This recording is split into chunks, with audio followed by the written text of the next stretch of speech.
हे mister मालिम, इससे यार कैसी तेरी खुदगर्जी ड्रामा।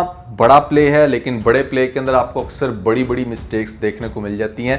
वैसी ही कुछ गलतियां आपको मैं आज की इस वीडियो में बताने वाला हूं जिनको सुन के आप लोग हैरान हो जाओगे कि यार इस लेवल की डायरेक्शनल मिस्टेक भी हो सकती हैं। कुछ राइटिंग की मिस्टेक्स हैं लेकिन मेजॉरिटी यहाँ पर डायरेक्शनल की मिस्टेक्स आपको बताऊंगा। मैंने चूंकि फिल्म एंड टीवी को एनसीए से स्टडी किया है, अक्सर लोग पूछते हैं मुझसे कि भाई how do you get qualified to understand these mistakes. तो अल्हम्दुलिल्लाह मैंने इसके अंदर प्रॉपर स्टडी किया है कि किस तरह से फिल्म एंड टीवी को डायरेक्ट किया जाता है। तो उसी नॉलेज को अपने माइंड में रखते हुए मैं चीज़ों को एक्सपोज कर रहा होता हूँ, तो आपको काफ़ी अच्छे से बताने वाला हूँ। साथ में आपको ये भी बताऊँगा कि मतलब नेक्स्ट एपिसोड के अंदर क्या होगा।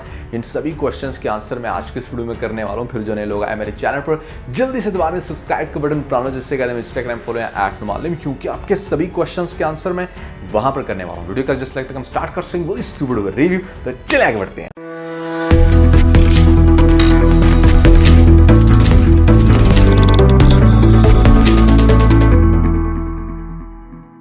अच्छा, सबसे पहले जो मिस्टेक है, जो कि अच्छी खासी एक मेजर मिस्टेक है, यहाँ पर डेफिनेटली आप एक कैरेक्टर को दिखाना चाहते हो कि उसने किसी की बात सुन ली है। मान लो अपने बड़े भाई की ही उसने कोई बात सुन ली है छुप की, लेकिन उसके पीछे आपने एक और कैरेक्टर भी दिखाना है बाद में जिसने दोनों की बात सुन ली है, राइट। यानी कि आप एक टाइम पे 3 शॉकिंग कैरेक्टर्स दिखाना चाह रहे हो। इस सीन के ऊपर आपने थोड़ा सा गौर करना है कि जहाँ पर शमशेर ने वो सारी बातें सुन ली हैं जो कि दारा को बता रहा था वहाँ पर शेरा। अब जैसे ही दारा जेल से बाहर निकलता है तो आपको शमशेर का कैरेक्टर दिखाया जाता है कि ऐसे में ही इज शॉक्ड, ठीक है। और उसके शॉकिंग फेस के सीन के बाद जैसे ही आपको शमशेर के पीछे दिखाया जाता है तो यहाँ पर आपको तीसरा कैरेक्टर दिखा दिया गया, यानी कि महक का कैरेक्टर, जो कि अगेन शॉक्ड है शमशेर को देख के। अब इस सीन के अंदर प्रॉब्लम कहाँ पे है, ज़रा गौर से अंडरस्टैंड करने की आपने कोशिश करनी है।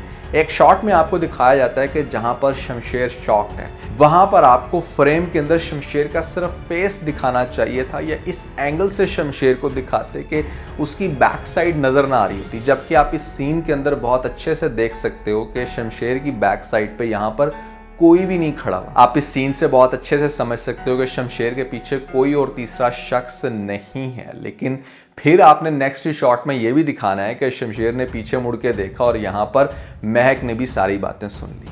तो ये सीन 100% रॉन्ग है। इसके अंदर आपकी सबसे बड़ी डायरेक्शनल मिस्टेक ये है कि आपको कैमरा एंगल्स को डिफरेंट तरीके से कैप्चर करना चाहिए था। सो ये एक पहली मिस्टेक हमें देखने को मिलती है लेटेस्ट एपिसोड में। दूसरी जो मेजर मिस्टेक है वो ये कि यहाँ पर महक के कैरेक्टर को दिखाया जा रहा है कि वो लड़ रही है शमशेर के साथ, और लड़ने के बाद यहाँ पर उसने रिक्शा करवा कर जाना है किसी जगह पर। तो मान लो कि कोई भी रिक्शा इस तरह से अवेलेबल नहीं होता कि जिसके साथ आप बिना बात किए बस फ़ौरन से रिक्शे में बैठो और रिक्शा चल पड़े। अच्छा चलो, कुछ कंडीशंस में वो चल भी पड़ते हैं जिसमें एटलीस्ट आप रिक्शे वाले को कहो कि चलो, लेकिन यहाँ पर तो नज़र आ रहा है कि वो रिक्शे वाला पहले शीशे से पीछे की तरफ देख रहा है कि अच्छा इस लड़की ने मेरे पास आना है, थोड़ा सा स्माइलिंग फेस भी है उसका। और जैसे वो पहले से ही रेडी बैठा तो उसे पहले से ही पता था कि यहाँ पर किसी ने मेरे पास चल के आना है और मैंने उसको फ़ौरन से बिठा कर लेकर जाना है, और जाना कहाँ है ये भी नहीं पता। तो प्रैक्टिकल ग्राउंड में ऐसा नहीं होता। हाँ, मूवीज़ में आप दिखा सकते हो, लेकिन एटलीस्ट कैरेक्टर ये ज़रूर कहता है कि चलो भाई साहब फलानी जगह पर ले चलो रिक्शा। और फिर तीसरी बात ये है कि जब आपने कैरेक्टर को यही दिखाना था कि उसने यहाँ पर शमशेर के घर ही आना है, तो वो क्यों नहीं शमशेर के साथ ही आई। मतलब या तो आप उसको गुस्से में दोबारा अपने ही घर जाते हुए दिखाते ना। अगर वो अपने घर नहीं जाना चाहती थी, उसने यहाँ पर शमशेर के घर ही आना था, तो वो रिक्शे में बैठ के स्पेशल क्यों आ रही है, जबकि शमशेर तो खुद भी उसको घर ही लाना चाह रहा है। तो ये राइटिंग की मिस्टेक है। राइटिंग की एक मेजर मिस्टेक ये भी है कि आपको महक को इतना ज़्यादा सरप्राइज्ड क्यों दिखाया जा रहा है कि जैसे शमशेर के बाप ने अगर मुझे मरवाने की कोशिश की तो ये कोई बड़ी अनहोनी बात होगी। भाई from start to till now ये फैमिली महक के अकॉर्डिंग उसके ऊपर अच्छा खासा जुल्म कर रही है। इवन कि इसने शादी भी जो की है वो मौत के प्रेशर में आके की है। गेटिंग वो पॉइंट। यहाँ पर ये जो कह रही ना कि मैं इसलिए एडजस्ट करके आ गई इस घर में कि यहाँ पर मेरा बाप बड़ा शरीफ है। नहीं नहीं नहीं, बाप शरीफ तो तुम्हारा शुरू से ही था। तुमने शादी सिर्फ इसलिए की है ताकि शमशेर तुम्हारे बाप को या बाकी फैमिली मेम्बर्स को जान से मार ना दे। तो मौत के ही थ्रेट में आके जब ऑलरेडी तुम इस घर में हो तो कोई नई बात तुम्हें मौत की तो सुनने को नहीं मिलगी कि जो तुम्हारा इतना ज़्यादा नेक्स्ट लेवल का गुस्सा देखने को मिल रहा है। तो ये भी मुझे महक का बिहेवियर यहाँ पर अच्छा खासा रॉन्ग लगा। मतलब ये आपकी अपनी ही राइटिंग है जो कि गलत तरीके से प्रूफ हो रही है इस जगह पर। एक और बड़ा अजीब सीन देखने को मिलता है इस ड्रामे के अंदर, वो ये कि जहां पर आपको पहले तो दिखाएगा कि जैसे बड़ी डिसेंट फैमिली है, बड़े पढ़े लिखे लोग हैं, यार दुनिया का कोई जाहिल से जाहिल बंदा भी मेरा नहीं ख्याल के एट द टाइम जहाँ पर आप किसी के घर रिश्ते के लिए जाते हो, वहाँ पर आप किसी की फैमिली में बैठे हो, तो कोई भी इतना बदतमीज़ नहीं होता मेरे ख्याल से। एटलीस्ट मैंने तो अपनी रियल लाइफ में ना कभी सुना ना देखा कि जहाँ पर ऑन द स्पॉट एकदम से कोई इस तरह से बकवास करके या अगले की इंसल्ट करके वहाँ से चला जाए। अगर ये एक इतनी पढ़ी लिखी फैमिली थी और लड़के को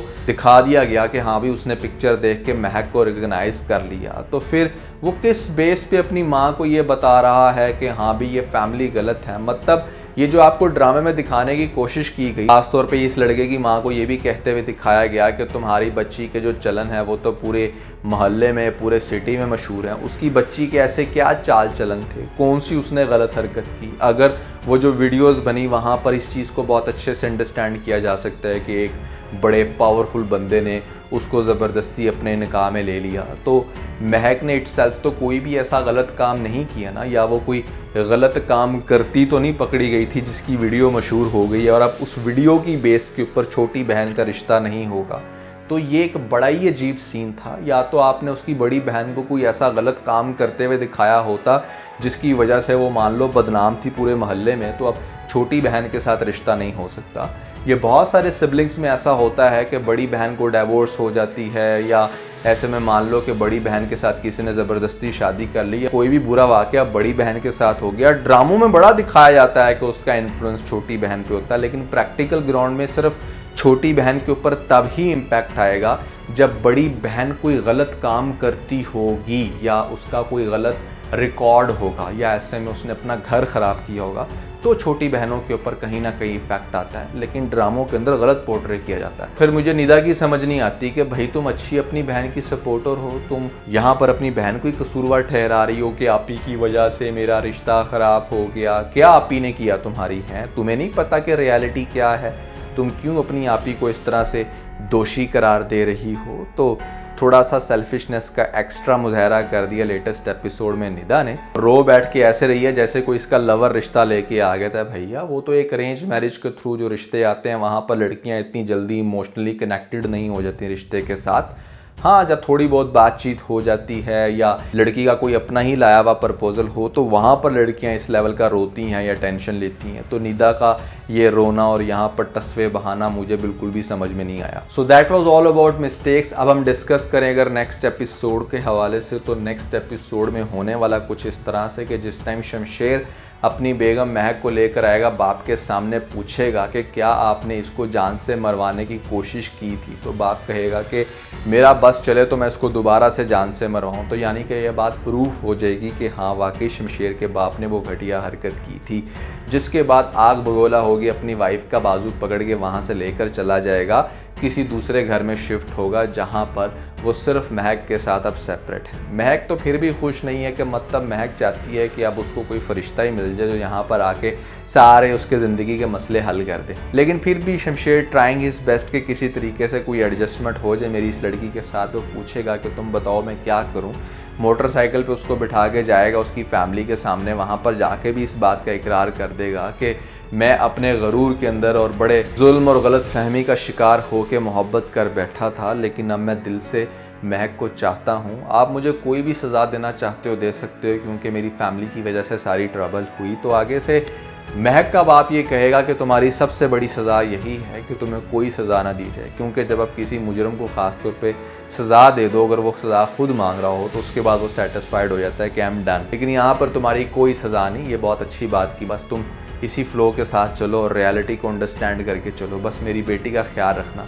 अब बेटी चूँकि किसी तरह से खुशी नहीं हो रही, तो यहाँ पर हो सकता है कि उसको नेक्स्ट एपिसोड में ये भी कह दे कि ठीक है, तुम अगर अलग होना चाहती हो तो अलग हो जो, तुम्हें जिस तरह से भी ज़िंदगी गुजारनी है गुजार लो, लेकिन प्लीज़ एटलीस्ट अपने मूड को बेहतर करो। अब महक जब ये देख रही है कि इस बंदे ने मेरे घर जाके भी माफ़ी मांग ली, अपने आप को बेहतर करने की कोशिश कर रहा है, तो एटलीस्ट वो उससे सेपरेट नहीं होगी, उसके साथ रह के ही उसको मज़ा चखाना चाहती है। अब उसका आगे से ये कहना होगा कि नहीं, मैं तुम्हारे साथ रह के तुम्हें अजियत दूंगी ताकि तुम्हें तुम्हारे किए पर पछतावा हो। अब पता नहीं किस चीज़ की उसको बार बार सज़ा देना चाहती है, ये हम नेक्स्ट एपिसोड्स में देखेंगे। लेकिन शमशेर जो है वो अब उसको लेकर सेपरेट हो चुका है। यहाँ पर दारा आएगा उसको समझाने के तुम घर आओ, बाबा साहब को हम समझा लेंगे। बाबा साहब भी मतलब समझ रहे हैं कि जैसे ऐसे शमशेर को कोई फ़र्क पड़ जाएगा अगर मैं उसका अकाउंट बंद कर दूंगा, उसको पैसे नहीं मिलेंगे तो वो घर भागा भागा आएगा। अरे भाई अगर उसको पैसों का इतना ही लालच होता तो वो महक जैसी लड़की के साथ शादी क्यों करता। उसके दिमाग पर सिर्फ सवार है तो यहाँ पर महक का इश्क, और अब वो उसके लिए कुछ भी करना चाहता है।